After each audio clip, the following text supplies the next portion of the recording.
Nilinaw ni Pangulong Rodrigo Duterte ang mga kumakalat na maling balita hinggil sa umano'y kanyang pagpanaw. Sa video na inilabas, nagbiro na lamang ang Pangulo hinggil sa naturang fake news sa social media. Samantala, ipinagkimit balikat na lang ng palasyo ang mga lumabas na maling impormasyon tungkol sa kalusugan ng Pangulong Rodrigo Duterte. Mula sa Malacanang, report si Daniel Banalastas, live! Aljo, Angelique, idinaan na lang sa biro ni Pangulong Rodrigo Duterte ang sagot sa mga nagpakalat ng maling ulat ukol sa kanyang kalusugan na kumalat sa social media. Lumabas kahapon ang Pangulo upang ipahita na siya ay malakas, taliwas sa maling impormasyon na kumalat. Narito ang pahayag ni Pangulong Rodrigo Duterte. For those who believe in the news that I passed away, then I request of you, please pray for the eternal repose of my soul. Thank you.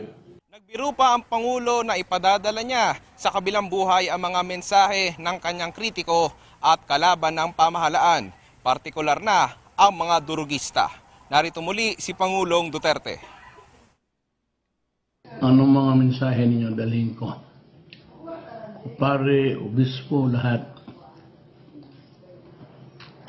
Yung mga last wish ng mga durugista, ilista ninyo. Kaya ako na umulala doon sa langit o sa impyerno. Depende lang.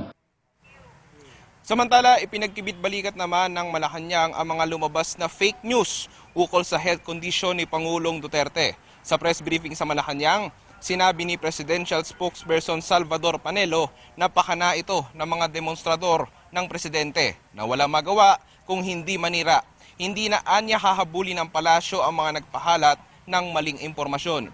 Ayon pa kay Panelo, ang common law wife ni Pangulong Duterte na si Hanelet Avancenia ang nakaisip na magbigay ng mensahe ang Pangulo nang sa gayon mabura na ang mga maling espekulasyon.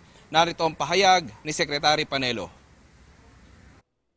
Kasi yung mga makukulit, they cannot accept the fact that this president appears to be indestructible and apparently immune from any illness despite his punishing schedule.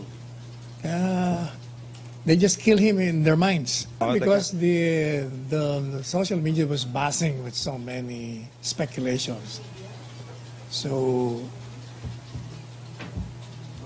she felt it was necessary para matapos na kaagad yung chismis. At yan ang pinahuling balita mula rito sa Malacanang. Daniel Banalastas para sa Bayan. Maraming salamat, Daniel Banalastas.